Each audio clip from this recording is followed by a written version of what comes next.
Jadi semuanya baik lagi ke diri masing-masing ya, Pak. Betul. Dan kalau misalnya udah bingung, nggak keruan gini kayak sekarang pusing, temuin satu orang deh untuk diajak ngobrol. Teman yang kita anggap bisa nggak perlu kasih solusi, yang penting dia bisa dengerin aja kita curcol kayak apa, cerita aja, nggak perlu dia kasih solusi gitu. Saya juga begitu, kadang-kadang teman juga cerita nggak perlu kasih solusi, yang penting dia keluarin semuanya, dia selesai udah gitu loh. Yang penting dia tenang ya. Ya, yang penting dia tenang. Temuin salah satu orang yang bisa diajak ngobrol. Yang kalau misalnya kita marah-marah sendiri, dia cuma iyain aja nggak apa-apa.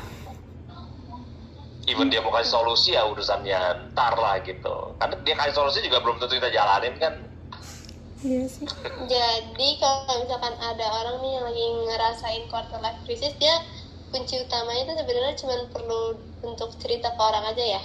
Maksudnya dia mencurahkan atau gimana? Ya, salah satunya itu cerita sama orang dulu. Kadang-kadang tapi kadang-kadang ada orang yang bisa menyelesaikan masalah itu dengan dirinya sendiri, nggak perlu orang lain ada. Gitu loh, yang orang-orang yang punya planning, punya kemandirian, punya kepribadian yang tinggi, nah itu bisa. Tapi kalau saya sih selalu saran orang-orang yang begini tuh cari deh teman untuk ngobrol, siapapun. Orang nggak perlu orang tua gitu loh, tapi orang tua lebih bagus. Tapi kalau misalnya enggak pun ya teman sebaya atau pacar. Jadi yang penting bisa untuk mendengarkan isi hati dia aja ya, nggak perlu kasih solusi. Kadang kan kalau ada nih orang dia cerita, terus nanti temennya malah balik cerita, jadi kayak nggak ngasih solusi, malah dia bikin pusing. Jadi mendingan dia untuk teman untuk mendengarkan cerita dia aja gitu ya. Bener.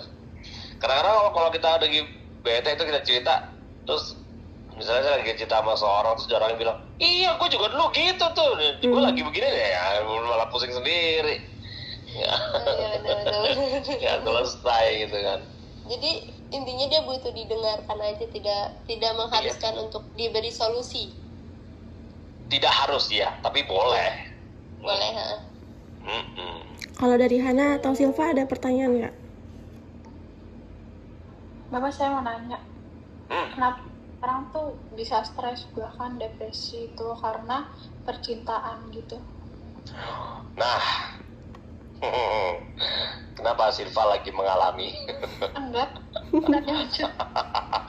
Sekarang kenapa orang pacaran putus bisa stres? Ini kok jadi omongannya ke sana ya, kayak apa?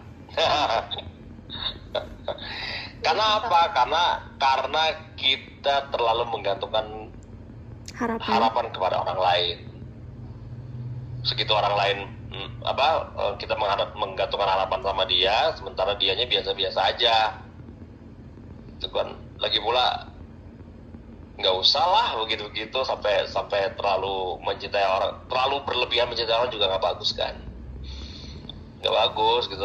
Sekalinya jatuh bisa drop, bisa sebelum stres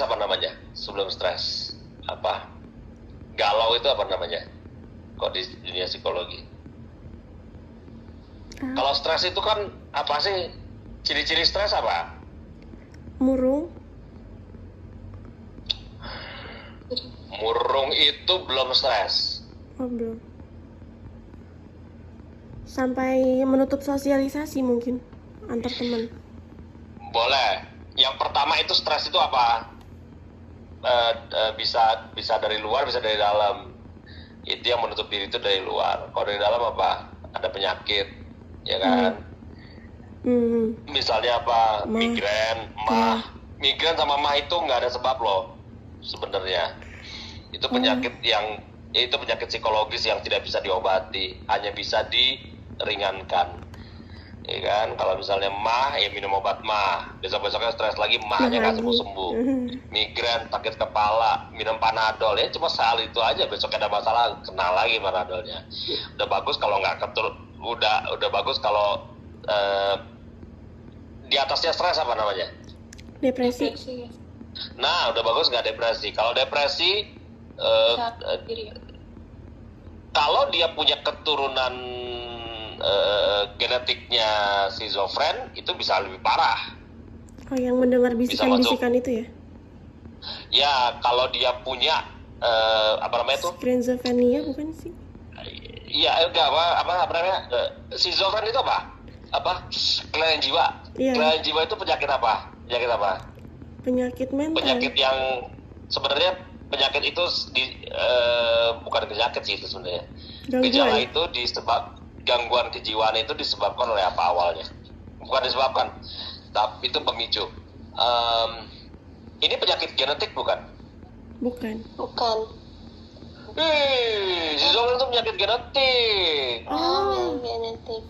Genetik, tapi bukan dari orang tua, bisa aja dari kakeknya, bisa aja dari atasnya gitu. Tapi penyakit genetik yang harus ada pemicunya, itu penyakit genetik loh.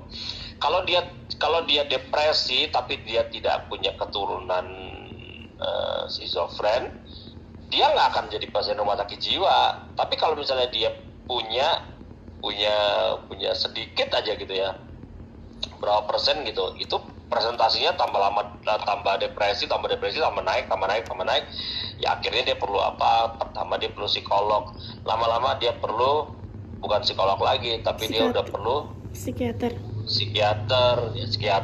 tapi psikiater kan dokter ahli jiwa itu tidak tidak menyelesaikan bukan masalah, tapi tidak menangani masalah.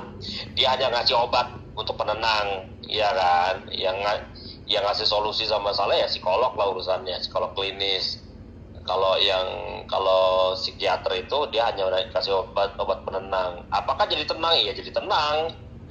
Kalau misalnya dia schizofrenia ringan ya dia bisa jadi ringan, bisa jadi tenang, bisa jadi bukan sembuh ya, apa sih namanya? Mereda lah gitu ya? Iya, bisa mereda gitu loh, turun. Tapi ada pemicunya lagi, ya naik lagi. Orang schizofren itu bisa sembuh nggak? Kayak di terapi, tapi nggak bisa sembuh sih, paling ditenangkan. Nggak bisa sembuh. Faktor kesembuhannya itu, bukan kesembuhannya ya, keringanannya itu hanya nggak nyampe 70%. Di bawah 70%. Apalagi kalau dia sudah mengkonsumsi obat dan jadi pasiennya psikiater, itu bisa dari 70%, bisa masuk lagi. Belum pernah ini ya. Ini Universitas apa, Mercubuana kan ya? Iya. Di Mercubuana tuh ada ini nggak? Ada kunjungan nggak di semester berapa ya? Lupa deh saya. Waktu itu saya ke rumah sakit jiwa tuh semester berapa ya dulu zaman itu. Itu ada nggak kunjungan kalau di Mercubuana? Belum sih, soalnya kita juga kelas karyawan gitu Om. Ada itu nggak? Ada mata kuliah psikologi abnormal?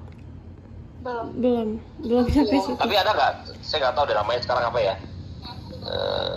Nah dulu kesana tuh kunjungannya ke rumah sakit jiwa sama Mati Jompo. Itu tuh kan, ya saya juga mendalami itu sih karena saya kan di klinis ya, jadi ya hubungannya sama orang-orang yang begitu deh gitu. Tapi ya itu kalau misalnya itu termasuk loh kalau quarter life crisis itu kalau misalnya dia tidak bisa menangani dengan baik, dia menjadi stres, menjadi depresi, ya bisa jadi dia punya genetik salah, bisa karena itu kan stres, depresi bisa. Terus, jadi pasti ya. Misalkan nih, misalkan dia quarter life krisisnya karena kerjaan, terus dia kan jadi depresi tuh. Nah, kan katanya itu biasanya dari genetik dan nggak bisa sembuh 100%. Kalau misalkan dia udah punya kerjaan nih, bisa nggak sembuh tuh depresinya? Karena pemicu utama quarter life crisis dia di awal itu kan karena dia nggak punya kerjaan, terus akhirnya dia depresi. Perlu ini dua hal yang berbeda nih, maksudnya quarter life crisis sama gangguan kejiwaan tuh dua hal yang beda.